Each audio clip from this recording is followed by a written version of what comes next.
Hey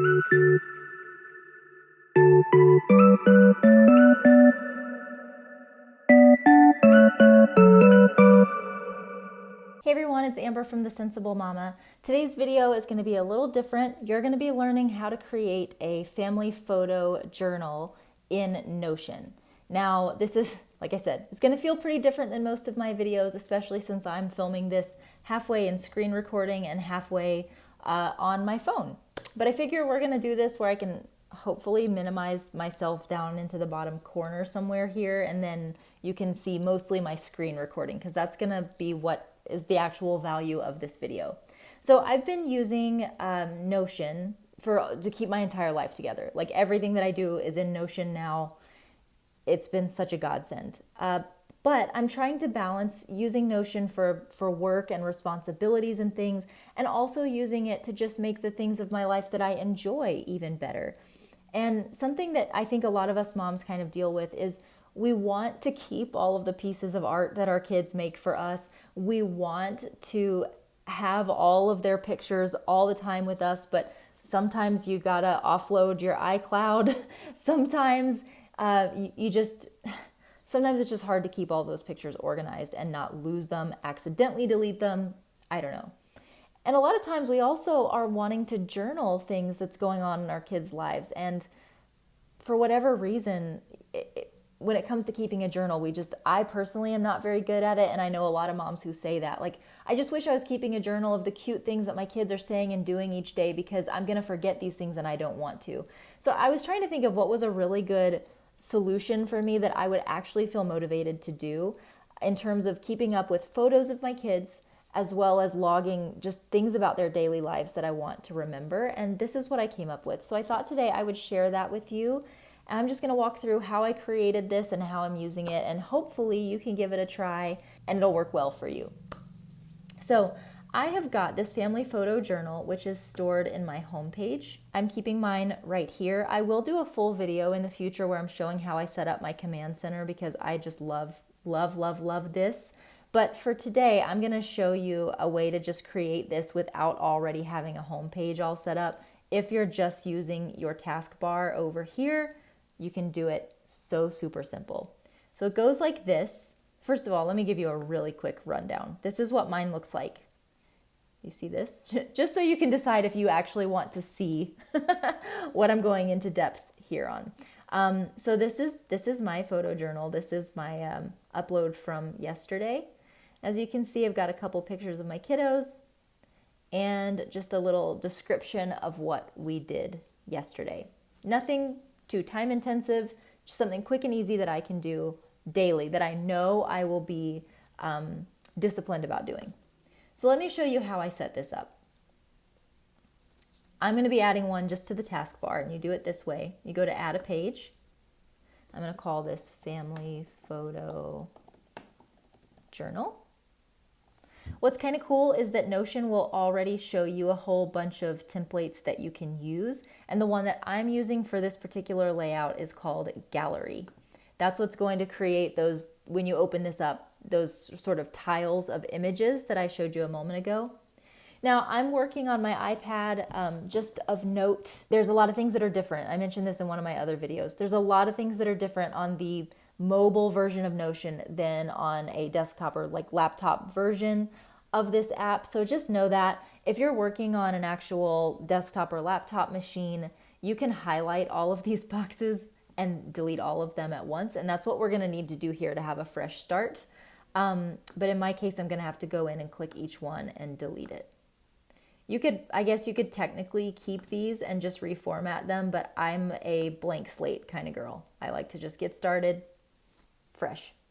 So now that I have my family photo journal, I'm going to be able to start with my first journal entry, but I do want to make this look kind of pretty before I get started. So I'm just going to do a couple things. I'm going to go into add icon. When you click that, it just gives you like any random icon, but I'm going to pull a family icon, which just happens to be in my recents. And then I'm going to add a cover as well, just to make this look pretty, something enjoyable to look at.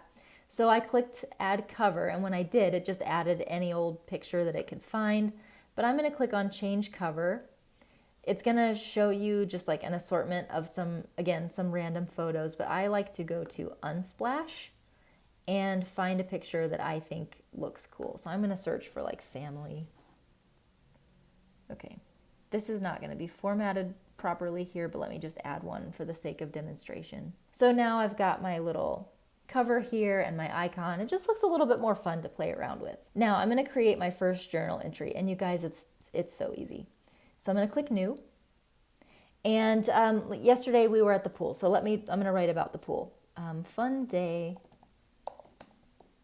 at the pool. I like to add an icon even for each daily journal entry, just because, as I'll show you in a minute, it makes for a prettier aesthetic. Oh, I'm actually going to keep that icon because that works pretty nicely.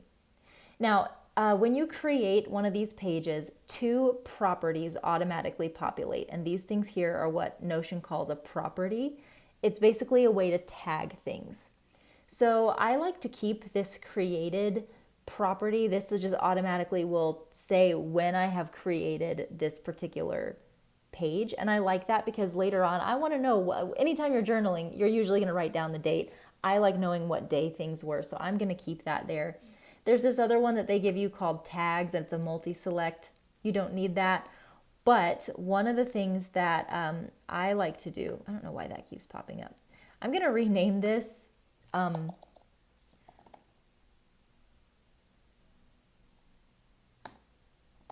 who is in the photo, and I'm going to make the property type a text option.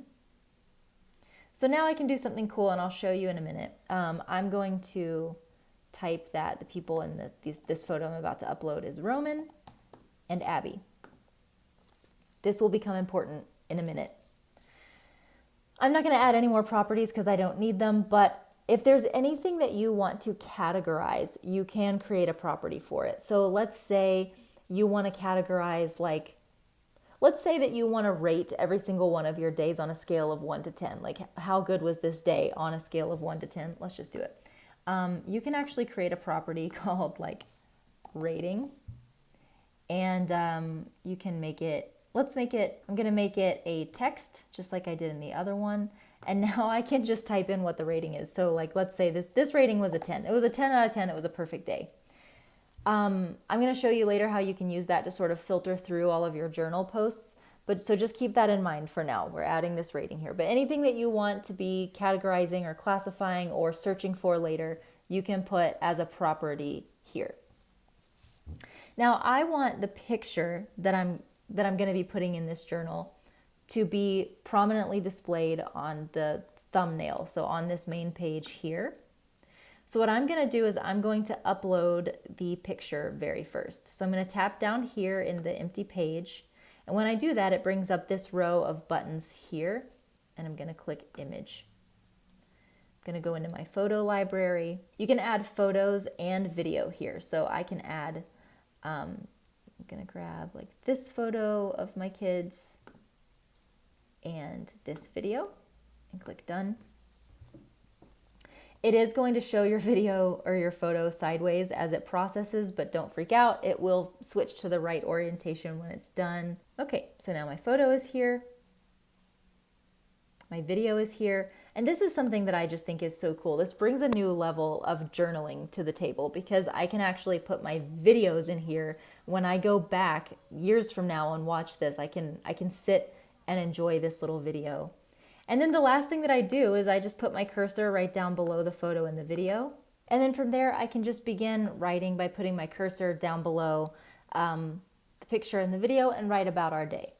So when I'm all done, this is what this ends up looking like. I'm gonna go back to my home page. So it ends up looking like this, which I just think is really, really cool.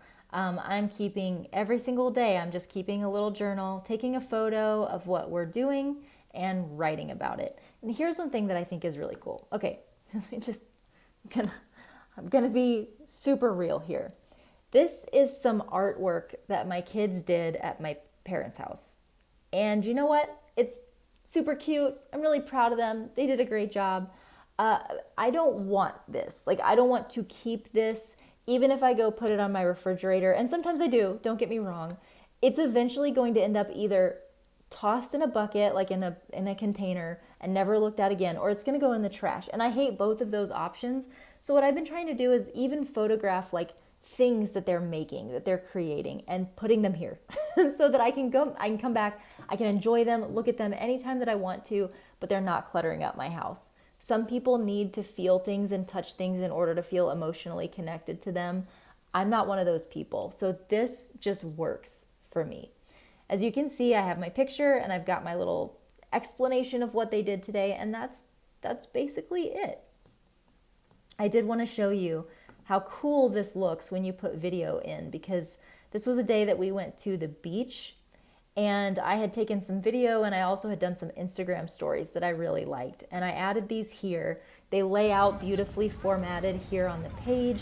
I'm able to come back and watch these. There is full audio and everything.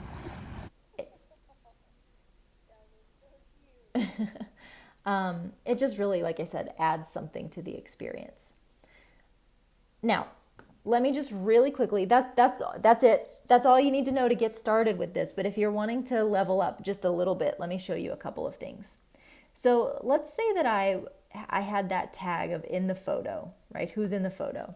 I'm going to tag this one, Amber, Roman, Abby. Now let me go to this one, Mimi, Pop, Roman. All right. I can do a few things to help me categorize and search for and organize all my content here. Obviously, if you're doing this every single day, you're going to end up with a whole lot of pictures here, and sometimes that can get overwhelming. Let me go back and add one more thing. I'm going to add to this photo. Do you remember we did that property on my other page that was called rating? All right, I'm going to rate this photo as a 10, just like we did in the demonstration earlier. So let's just say I'm having a sad day and I just want to revisit all of my posts here that I rated as a 10 for the day. And I can actually go to that rating. So go to rating, contains, and then I'm going to type in this value of 10. And now check that out. Now I've only done this rating on one of these posts, but when I did that, that post came up and it filtered everything out, which was really cool. So I want to sit down and look at all of my 10 out of 10 days. I can do that here. And when I'm ready to see everything again, I can just go and delete that filter. And then all my content comes back. Now, the other thing that's kind of cool is once I've tagged things, now I can actually search and find those things. So because I had that tag of who's in the photo, I can do this. This would be really important, I think, like if you have family members who you don't see very often, but you take a lot of photos when you do, say that's grandma or something like that. If you ever want to go and find all of your pictures that have grandma in them, if you've used this tagging feature, you can do it this way, which is really awesome. The last thing that I want to show you is some people may want to just see all the photos for this month and they don't want to see a full year of pictures. You can do that too by creating another filter. It blew my mind when I realized that Notion has this kind of filtering capability. So I'm going to add a filter that is time-based, which means I'm going to choose the property of created. So I'm basically telling it, I want you to filter out things based on when they were created. And I'm going to say created is within the past month. Click done. So now when I do that, this actually got rid of those first few posts that happened last month, and it's just showing the ones that have happened within the last 30 days. If you're doing some kind of gratitude journaling or something and you just want to be able to look back at the last week, you can do that too. So this past week, done. And now here's all my posts from this week. So it's kind of cool the things that you can do to make this not feel so overwhelming, to not open it up and just have sensory overload with all the pictures that you have there. But, for me right now, I just really love opening this up and seeing all my pictures. And that's basically it, guys. It's really straightforward. It's really fun. It's such a wonderful way to keep yourself organized and chronicling your kids' lives, which is just so important. If you have any questions, please make sure to leave them down in the comments below. Love ya, mean it always. Mwah. And I'll see you in the next one.